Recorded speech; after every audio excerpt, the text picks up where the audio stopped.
Estimados y estimadas estudiantes de la materia de Economía Política y Trabajo Social, bienvenidos a esta clase. En este video hablaremos acerca de los indicadores macroeconómicos.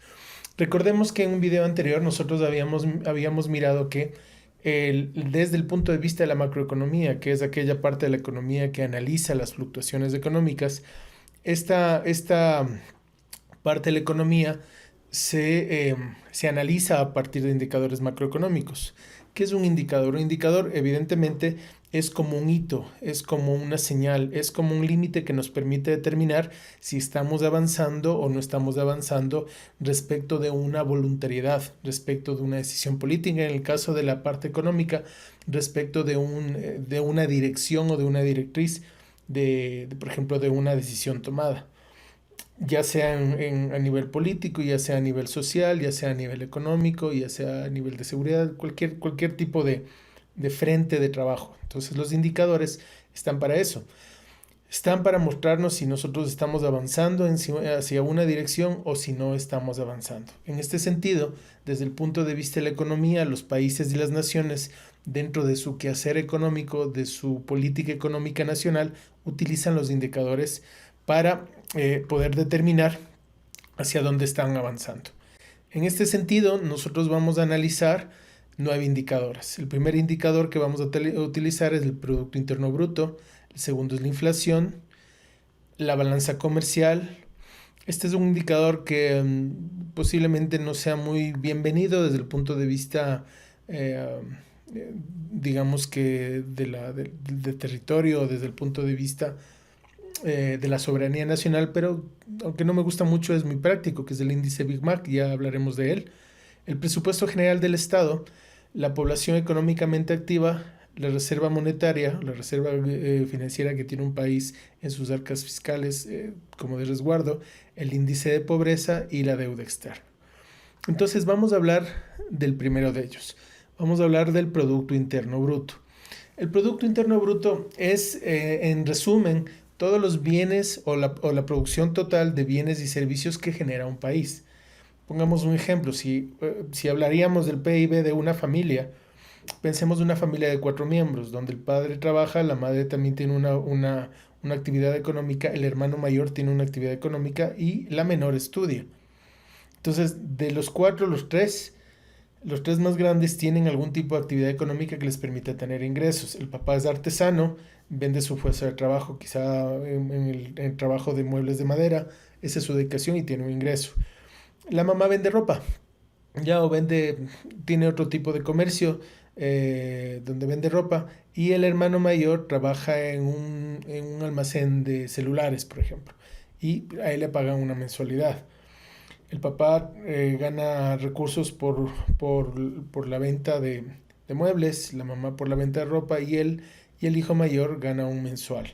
Entonces el ingreso total de la familia es la sumatoria de los tres, de la producción de los tres en bruto, ¿cierto? Entonces el PIB en ese mismo sentido es esa medida que nos permite determinar o que se determina por la sumatoria de toda la producción de bienes y servicios finales que está produciendo un país durante un periodo particular. Hablemos del PIB en este sentido, del PIB del Ecuador. Entonces quiero mencionar un poco al respecto de esto. Si nosotros miramos en el reporte del Banco Central del Ecuador, nosotros miraremos que, por ejemplo, nos dice que el PIB anual del Ecuador estamos hablando del año 2019, fue de 107.436 millones de dólares. Ese fue el ingreso, ¿ya? O la producción total del PIB. Pero en este sentido es importante mencionar que este PIB está conformado por varios ingresos, es decir, no solamente un sector. Generalmente se mide desde el sector petrolero y no petrolero y otro tipo de sectores. Aquí nosotros podemos mirar de alguna manera a nivel de porcentaje, por ejemplo.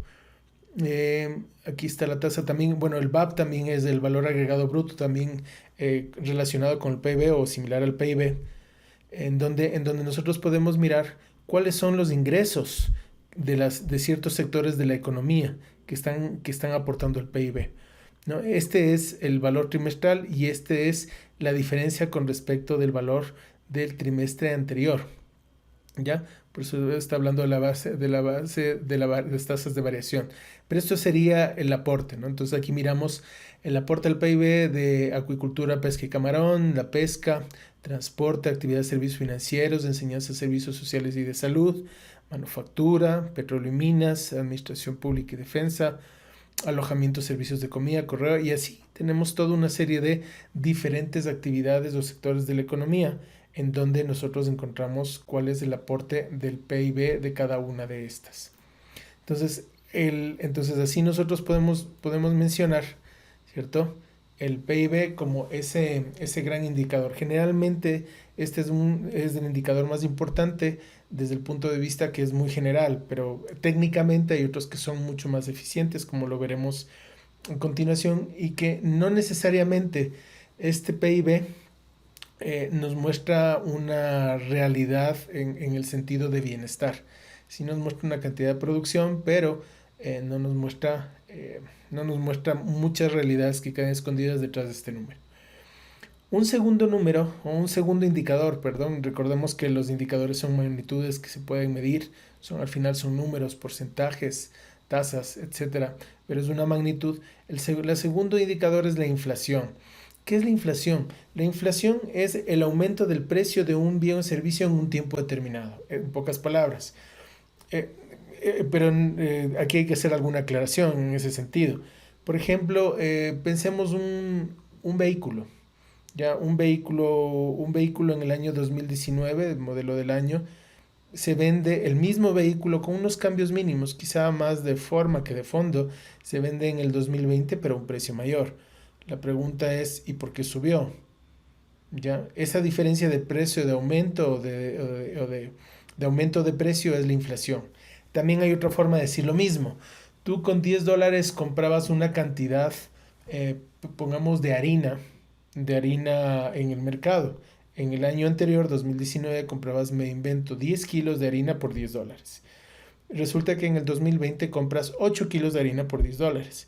Significa que la capacidad de compra de los $10 tuyos ha perdido capacidad. Sí, los $10 han perdido capacidad de compra. Es decir, se ha encarecido el mismo producto en un periodo determinado. Entonces, nosotros aquí encontramos también que hay una variación. En el caso del Ecuador, aquí también nosotros podíamos mirar, si estaba aquí, la inflación anual en el 2020, octubre de 2020, era del menos 1,60. Estamos nosotros en un proceso de deflación que se conoce, lo cual tampoco es bueno, porque aparentemente estamos ganando, es decir, nuestro dinero adquiere una capacidad de compra, pero desde el punto de vista económico, no siempre eso implica una ganancia o implica una ventaja.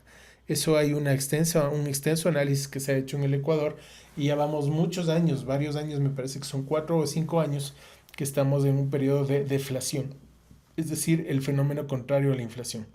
En todo caso, lo que se querría es que siempre se tuviera una inflación no muy alta, menor a un dígito, es decir, menor a 1, que permita a la economía pues ir avanzando e ir generando más productos y más riquezas. El tercer indicador es la balanza comercial, ¿no? En este tema, la balanza comercial se entiende como la relación que existe entre todas las importaciones de un país y las exportaciones del país, evidentemente en un periodo determinado. ¿Qué significa? Significa que el país debe decirse si está importando más de lo que exporta o está exportando más de lo que importa.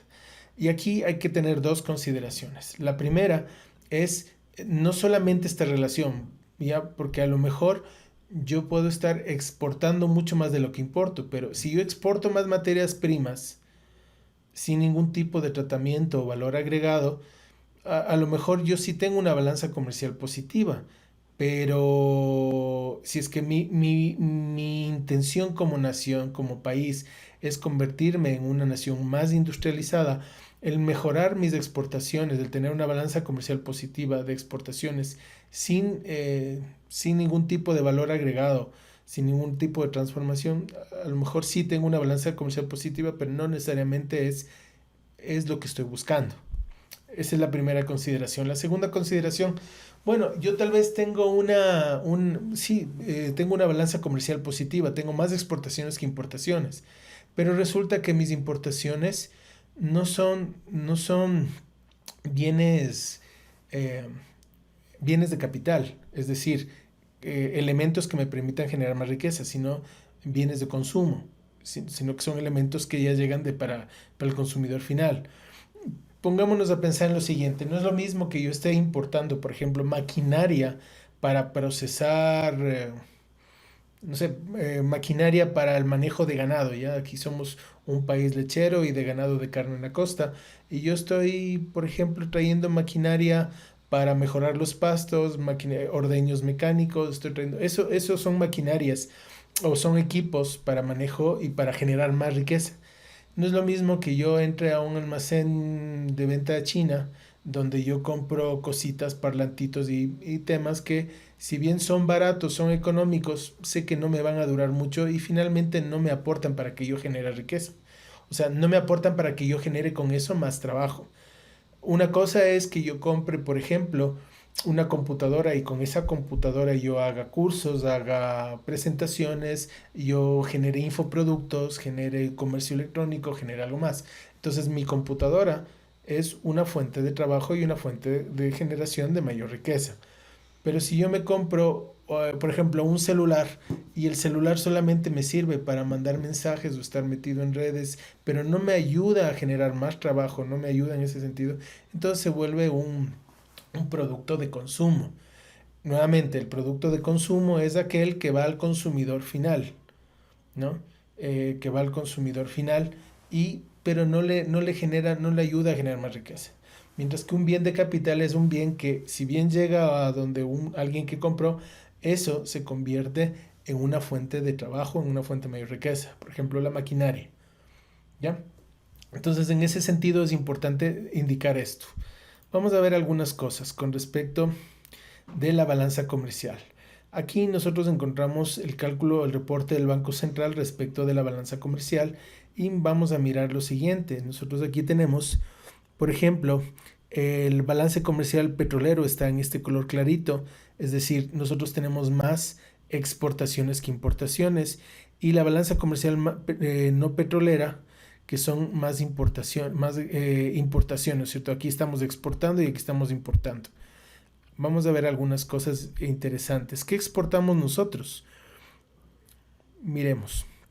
Aquí nosotros tenemos que exportamos, voy a hacer esto un poco más grande para que podamos ver qué es lo que exportamos. Banano, plátano, camarón, cacao, ¿cierto? Que son productos tradicionales y no tradicionales como enlatados de pescado, flores, productos mineros, madera. Otras manufacturas de metal, como nosotros podemos mirar aquí. También tenemos elaborados de banano y toda la lista que nosotros encontramos aquí, incluyendo vehículos, los que ensamblamos aquí en el Ecuador y otros más. Entonces, como miramos aquí, estos son los productos que nosotros exportamos, son nuestras exportaciones de acuerdo a lo que nos dice el Banco Central. Y tenemos exportaciones petroleras y no petroleras. Aquí miramos, las petroleras son las que están en rojo y las no petroleras son las que están en un color más clarito. Aquí igual seguimos mirando lo mismo, exportaciones no petroleras, los vemos por sectores, lo mismo que enlistamos anteriormente. Y aquí miramos el aporte de cada uno de estos sectores a la balanza comercial. Entonces aquí miramos que los principales son productos de banano. Aquí encontramos que el color más clarito se refiere al 2019 y el color más oscuro al 2020. Entonces encontramos evidentemente por las circunstancias que han ocurrido. En muchos casos tenemos que las exportaciones del 2020 han sido menores que las del 2019. Ahora miremos las importaciones al respecto. Vamos a avanzar un poquito y vamos a ver qué son lo que nosotros estamos importando. Vamos a ver. Y entonces aquí nos habla primero de bienes de consumo. Si nosotros miramos aquí los bienes de consumo en toneladas métricas, vemos aquí está el porcentaje, participación, ya. Los bienes de consumo, si nosotros damos cuenta aquí, tenemos la participación en porcentaje. Ya, sí. Bienes de consumo. Bienes de consumo nuevamente son aquel tipo de bienes que llegan al consumidor final. cuando tú compras un parlantito que viene, ¿cierto? No me refiero al parlante al que tú vas a poner una microempresa, por ejemplo, y necesitas el parlante. No, o sea, me refiero al parlantito que tú te compras, de los audífonos, de lo que sea. Son bienes de consumo no duradero, no duradero, duradero y tráfico postal, etcétera, etcétera. Aquí nos está hablando en toneladas métricas. ¿Ya? Materias primas para la agricultura, para la industria, materiales de construcción, bienes de capital, es decir, maquinaria, herramientas para la agricultura, para la industria, equipos de transporte, lubricantes y combustibles, que es uno de los más importantes, y otros más. Entonces, esto es lo que nosotros estamos importando. En este sentido, nosotros debemos decir que tenemos una balanza comercial, pues, digamos que equilibrada, ¿no? Entonces quiero volver a referirme en este sentido de que cuando nosotros importamos no solamente es importante decir que importamos menos y exportamos más, sino que tenemos que ver qué es lo que estamos exportando, que exportamos sobre todo materias primas, y cuando importamos es valioso determinar si son bienes de consumo o bienes de capital, porque el bien de capital me permite generar más riqueza, el bien de consumo llega al consumidor final sin nada más, ¿no? Entonces aquí nosotros podemos ver todos estos elementos. Muy bien, entonces vamos a ver en esta balanza comercial, de alguna manera nosotros podemos decir que tenemos una balanza comercial, si nosotros miramos aquí en exportaciones totales, es negativa, ¿no? Es negativa, así lo encontramos. ¿Ok? Muy bien, volvamos a nuestro punto de referencia. Entonces, en ese sentido, también es importante manifestar que la balanza comercial se mide de dos maneras. Una balanza comercial general, es decir, todo lo que el país importa respecto a todo lo que el país exporta. Puede ser general y ahí puede ser negativa o positiva. Pero las balanzas comerciales también son con respecto de los países, de países puntuales, es decir, hay una balanza comercial respecto de la relación Ecuador-Estados Unidos. En ese sentido, nuestra balanza comercial es positiva, porque a Estados Unidos nosotros le vendemos más de lo que compramos. Pero, por ejemplo, con respecto de Colombia, nuestra balanza comercial en muchas ocasiones es negativa. Con respecto de Colombia, aunque el monto que tenemos con Estados Unidos, el monto que mantenemos con Colombia es mucho menor, pero podemos tener una balanza comercial negativa, es decir, a Colombia le compramos más de lo que nosotros le vendemos. En este caso, por ejemplo, ustedes conocen que Colombia tiene una industria textil sumamente fuerte, mucho más desarrollada que en el Ecuador, y posiblemente nosotros les compramos más telas, tapices, alfombras, o sea, les compramos mucho más material quizá a ellos de lo que nosotros les vendemos. Entonces ahí mantendríamos una balanza comercial negativa. Un cuarto índice es el índice Big Mac. Yo les decía que es un índice que posiblemente no es tan atractivo, de hecho quizá puede ser molesto. ¿Qué significa? Ustedes recuerdan, Big Mac, hay una empresa multinacional que es McDonald's y como McDonald's tiene sucursales o franquicias en todo el mundo. Uno de los productos, digamos que básicos, o el producto estrella de McDonald's, es la hamburguesa Big Mac. En el entendido que una empresa que es franquiciada tiene una característica, y es que sus productos son los mismos en el país de origen como en cada uno de sus locales, en las franquicias en todos los países del mundo.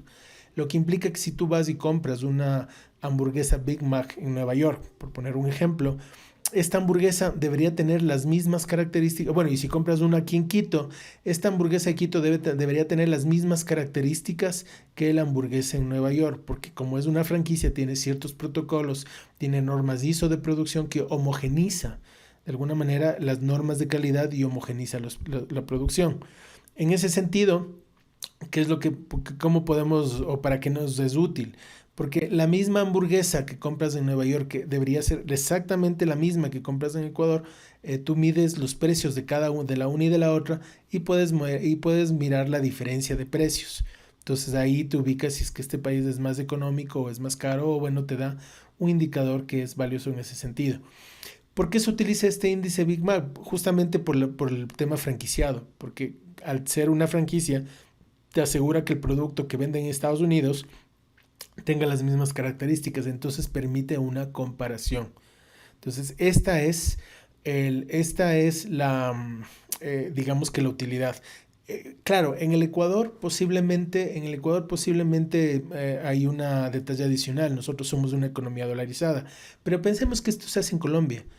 No, y nosotros tenemos el valor en dólares de lo que cuesta la Big Mac y tenemos en moneda colombiana, en peso colombiano en Colombia, evidentemente.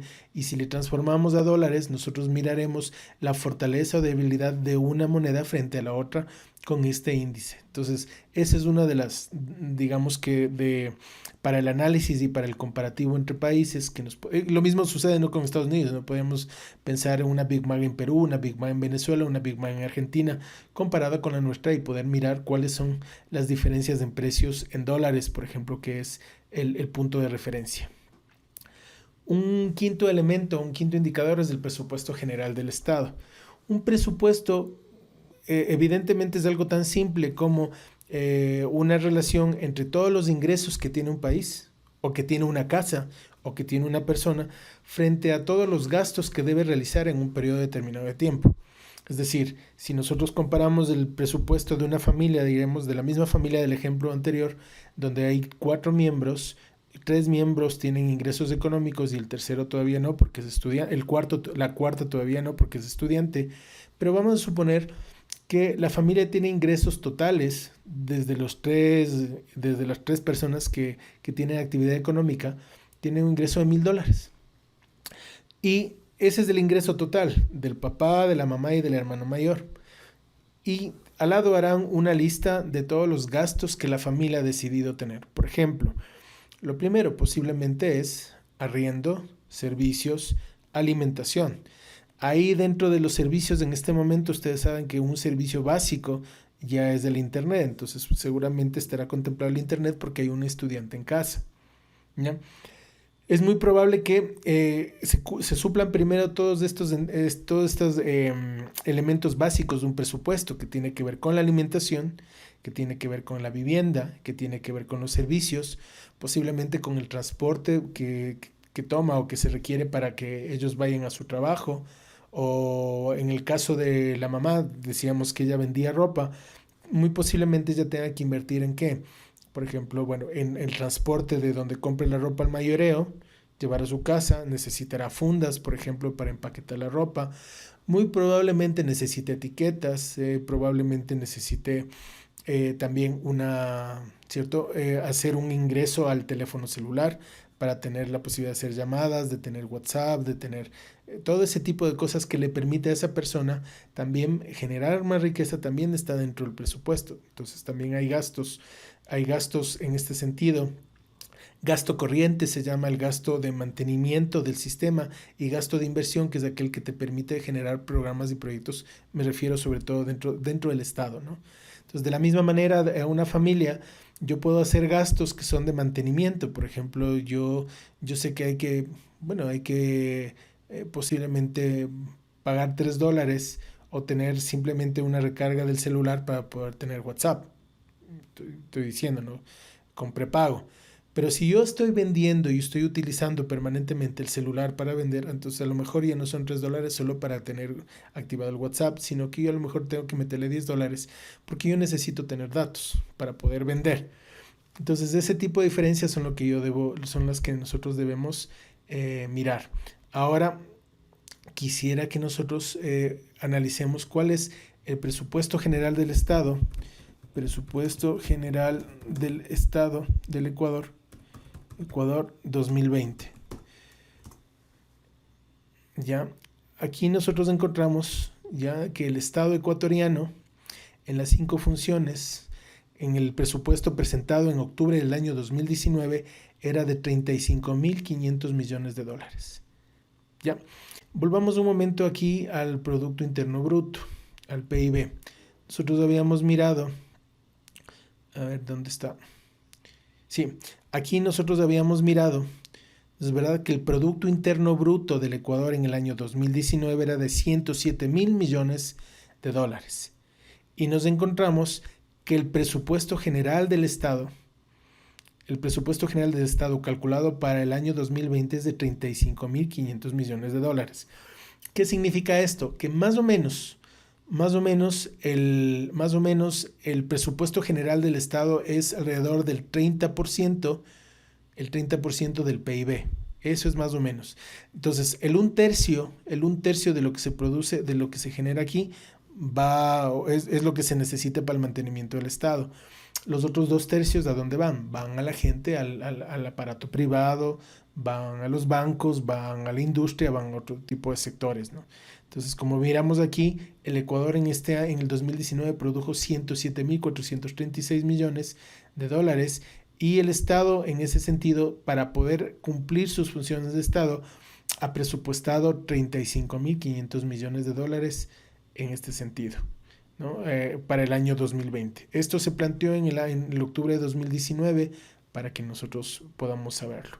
¿Qué se cubre con este presupuesto? Todas las funciones del Estado, la ejecutiva, la legislativa, la judicial, es decir, ministerios, secretarías, todo el sistema nacional de justicia, la educación pública, etcétera, etcétera, todo debería estar contemplado en este presupuesto general, ¿ya?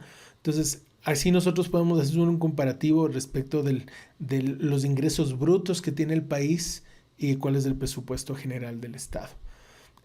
Tendríamos que hablar una clase muy ampliada al respecto de cómo se formula o cómo se estructura el presupuesto general del Estado, diciendo que, claro, evidentemente el Estado para el cumplimiento de la política pública tiene que poner recursos en ciertos sectores del país, en ciertos sectores de los ministerios, en ciertos sectores de las líneas de acción del Ejecutivo, del Legislativo, del Judicial y también de participación, ¿cierto? Y control social.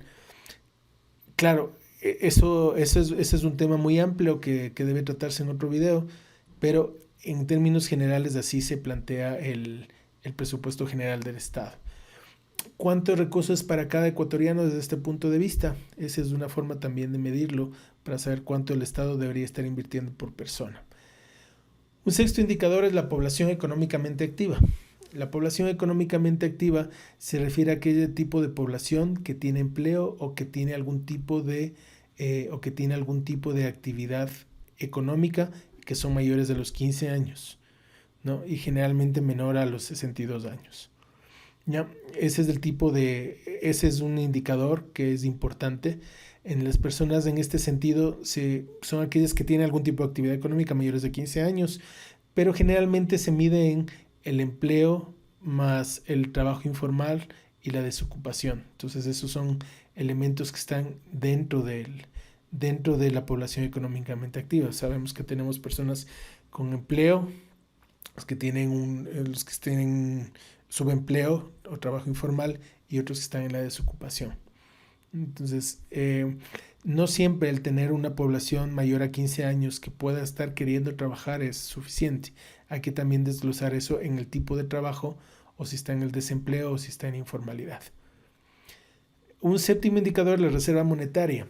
¿Qué es la reserva monetaria? Son todos los fondos que tiene el gobierno en el Banco Central para respaldar el dinero circulante, ¿ya?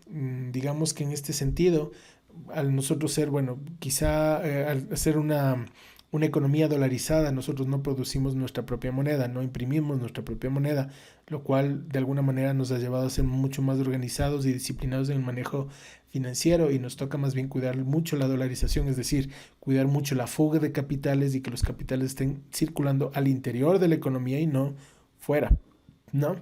Pero en ese sentido, los gobiernos o los bancos centrales de los países lo que hacen es acumular dinero o acumular oro o acumular bienes o invertir estos bienes que tienen guardados para que ganen dinero y no ingresan a la economía formal, es decir, no están en el circulante del día a día de la población, sino que están guardados ya sea para una emergencia o están en las bóvedas de los bancos centrales o se los tiene en otros bancos ganando intereses o siendo invertidos de alguna manera con un riesgo mucho más bajo, ¿no? Entonces, generalmente los países tienen esta reserva monetaria. En el caso del Ecuador se maneja de una manera diversa por el tema de la dolarización, pero tenemos alguna reserva.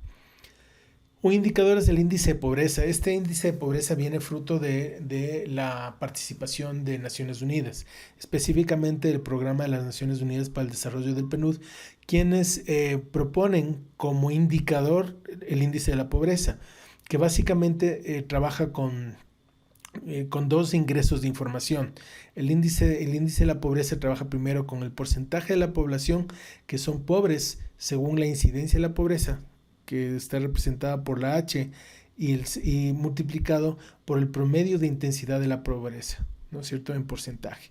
Entonces, este índice tiene dos indicadores, que el primero es el porcentaje de la población que son pobres y el segundo la intensidad de esa pobreza. Claro, esto implica un cálculo un poco más, mucho más fuerte, ¿no? En el caso del Ecuador, nosotros tenemos varios índices. Quizá el más importante es el índice de desarrollo humano, que tiene alrededor de 30 indicadores que formulan este índice. Y claro, tiene que ver con educación, tiene que ver con acceso a servicios, tiene que ver con salubridad, tiene que ver con acceso a medicina y otro tipo de indicadores que forman parte del índice de desarrollo humano, ¿no?, del IDH. En todo caso, para nosotros como Ecuador, ese es como más importante, más desarrollado, tomando en cuenta que inclusive la Estrategia Nacional de Erradicación de la Pobreza del Ecuador, que bueno, durante este último periodo ha estado muy, digamos que abandonada como estrategia nacional, pero se basaba en función de esto, ¿no? Y también está el índice de necesidades básicas insatisfechas, que también es otro de los índices importantes para nosotros determinar cuál es el estado de las personas con respecto de la pobreza o la falta de acceso a recursos. Existe en el Ecuador el Atlas de necesidades básicas insatisfechas o el Atlas de pobreza del Ecuador, que es un mapeo o una georreferenciación del estado de la gente, y era la base, digamos que la base práctica para la Estrategia Nacional de Erradicación de la Pobreza. La Estrategia Nacional de Erradicación de la Pobreza era un plan a 10 años, si no me equivoco, era un plan de largo aliento, al igual, o que se movía igual con la Estrategia Nacional de Cambio de la Matriz Productiva, porque iban las dos de la mano. Estoy hablándoles básicamente del periodo anterior. Finalmente, el tema es la deuda externa. El otro indicador es la deuda externa. Es decir, qué porcentaje del PIB tiene un país, está endeudado el país. Entonces, miremos esto un momento. Es decir, ¿cuánto debe el país respecto de la cantidad de producción que tiene? Recordemos que el Ecuador tiene una producción de 107.436 millones. En este sentido, en este mismo instrumento, nos dice que, a ver dónde está, valor agregado, permítanme un segundito, vamos a ponerlo más arriba.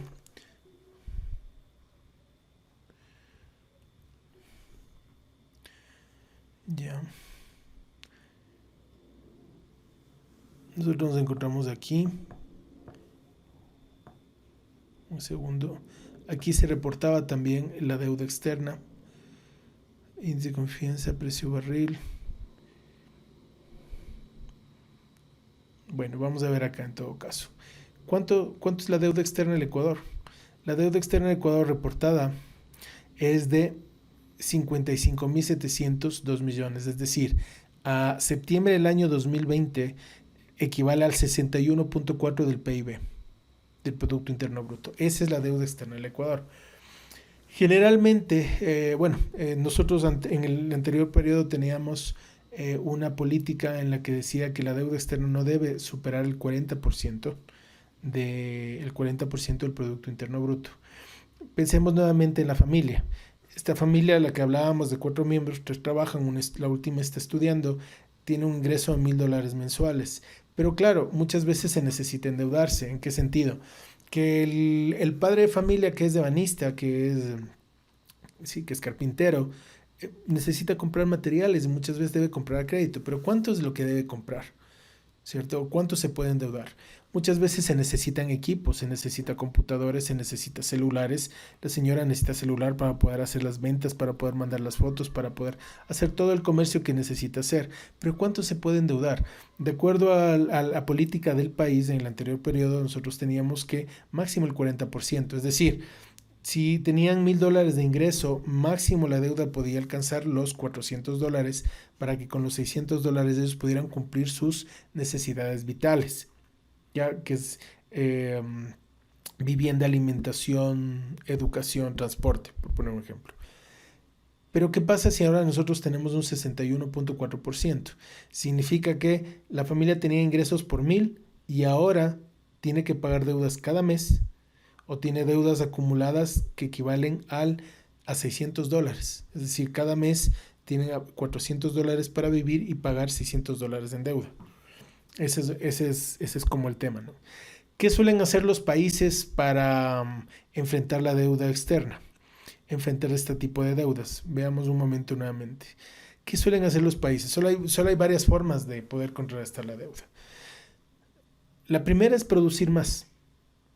Es decir, de alguna manera tener más trabajo o generar o cambiarte de trabajo para tener un mayor ingreso.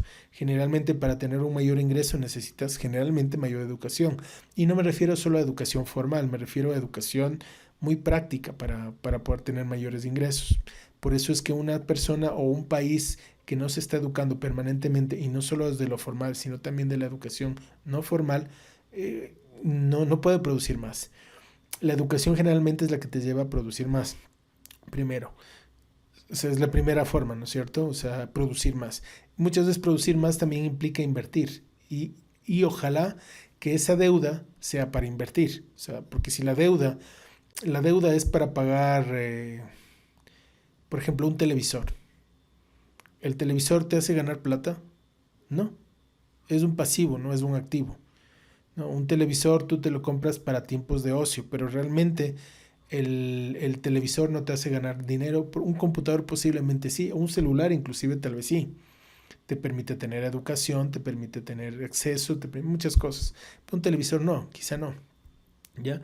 A menos que tú le des algún tipo de uso, ¿no? En ese sentido, para que te genere ingresos. Si la deuda inicial es para producir, y al final se podría pagar sola, ¿cierto? Con lo que tú has comprado para poder producir. Pero si no, pues es simplemente un pasivo y es una carga muy fuerte. Entonces lo primero es producir más. Lo segundo es consumir menos. Es decir, posiblemente si la familia tiene que pagar ahora $600 de los 1,000 y solo tiene $400, es muy probable que haya cosas que tenga que dejar de lado. Tal vez la familia tenía cable, me invento, tenía cable, televisión por cable, y a lo mejor lo tengo que dejar y utilizar de mejor forma el internet. Como en mi caso no tengo cable, pero hay internet, tratando de que sea un internet de calidad, porque el entretenimiento que antes se tenía con el cable ahora se hace solamente con internet. Ya no hay teléfono o telefonía fija, o no se gasta en esa telefonía, porque de alguna manera si tienes un celular puedes solventar ese tipo de temas, o si tienes WhatsApp puedes solventar ese tipo de temas. Bueno, o sea, ahí sí hay muchos cambios que se dan. Producir menos. Y una tercera forma, como los países generalmente suplen su necesidad de poder pagar las deudas, es endeudándose más, ¿no? Y generalmente cuando tú pagas deuda con otra deuda, pues no son buenas decisiones, son decisiones apresuradas y generalmente es lo que sucede. Entonces, nosotros hemos podido mirar a lo largo de esta clase, primero los 9 indicadores macroeconómicos. La deuda externa fue uno de ellos, el índice de pobreza, la reserva monetaria, la población económicamente activa, el presupuesto general del Estado, el índice Big Mac, la balanza comercial, la inflación y el Producto Interno Bruto. Esos han sido indicadores macroeconómicos. Agradezco en este sentido su presencia. Agradezco también públicamente a la persona que hizo esta infografía y nos vemos en la siguiente clase. Muy amables por su atención, que les vaya muy bien. Hasta luego.